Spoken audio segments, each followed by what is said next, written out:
De unde vii? Cum de unde vin? De la slujbă. De la slujbă pleci la 3. E 3:30. Unde ai stat până acum? Doar în stația de tramvai și cât am luat un ziar. Te pomenești că ești milionar. De-ai apucat să arunci banii pe ziare. Sau ai luat ăla care zice sexe balamuc? Nu, pe ăla îl citez de la fie mea. Atunci în altă parte unde ai stat? În tramvai. În tramvai n-ai stat, ai mers. Ai văzut că minți? Nu mint. Tramvaiul a mers. Eu am stat. Da? Și dacă ai știut că te aștept la masă, de ce ai stat?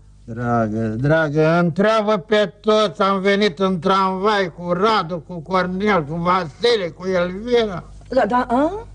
Care e Elvira? De la registrator. Și ce cauți tu cu Elvira de la registratură? Păi, dacă vine și ia cu tramvaie 12...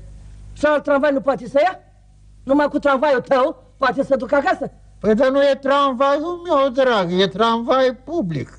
Ce vină am eu dacă pe ea o duce numai tramvaiul 12 acasă? Acasă la cine? Acasă la ea. Și de ce mergi tu cu tramvaiul care duce acasă la ea? Bine, dar tramvaiul ăla duce și acasă la mine. Ascultă, să-mi spui ce-i cu Elvira asta, unde stă? Pe aici, prin cartier. Și cine a dat casa aici prin cartier? Primăria. Și primăria n-a știut că tu ești însurat? Păi da, nu mi-a dat mie, i-a dat ei. Cum nu ți-a dat ție? Dar ție cine ți-a dat casa aici? Primăria. Aha, asta zic că vă la amândoi. Ție pe lângă ea și ei pe lângă tine. Să faci cerere. De ce? Să o mute. Cum o să fac cerere, drag? Cum o să fac? Eu nu am niciun motiv. Bai! Bine, atunci să ne mutăm noi. De ce să se mute ea? O să zic că preferi să te muți tu în loc să se mute ea. Te pomenești că te muți la ea. Cum o să mă mut? Cum o să mă... Aici e casa noastră. Păi, dar chiar tu ai spus că te muți. N-ai spus? Wow, criminalule. Vrei să mă lași singură de Sfintele Sărbători? Dragă, te rog din suflet să taci un pic. 5 minute, 4, 3, 1 minut, 1 minut. Taci un pic și dăm de mâncare. Cât e 1 minut? Tic-tac, și-a trecut. Era și un cântec. 1 minut, tic-taci, și-a trecut, tic-taci. De acolo nu spune tic-taci, ci tic-tac. Așa. Hai să-l cântăm împreună.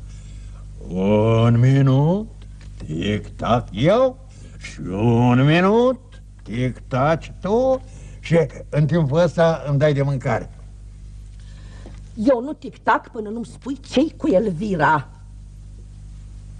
Ce să vii, n-am nimic cu Elvira, n-am nimic.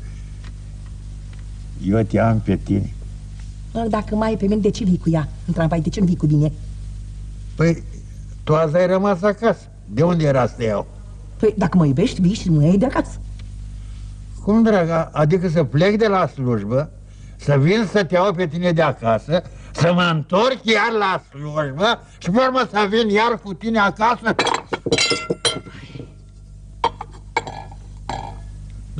Dăm, dragă, de mâncare. Bine, să știi că este ultima oară când îți dau de mâncare. Mai fi speriat cum vorbești.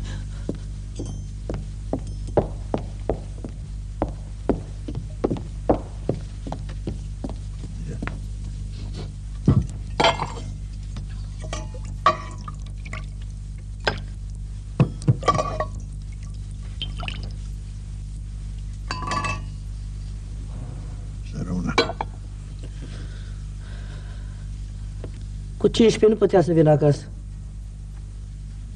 Cine? Elvira. Mănâncă, se răcești.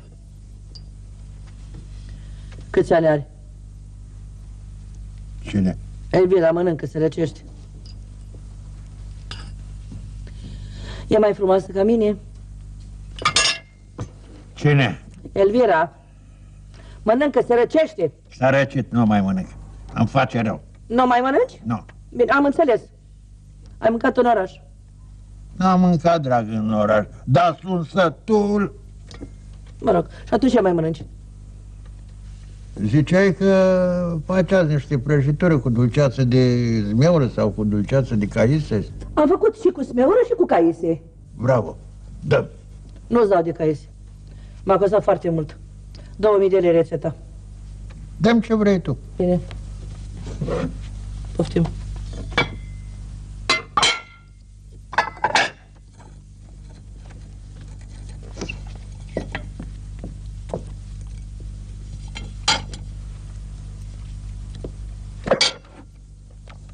Ce dragă? E. Dacă mănânci repede, vezi? Au fi fost cu dulceață de caise și nu i-am scos sâmburele. Hai de mine, de mine, va, de mine, de mine. Ha? Ți-e mai bine? Mi-e mai bine. Păi acum că ai terminat de mâncare, spune și mie, de când citești tu ziarul ăla, Sexy Balamuc?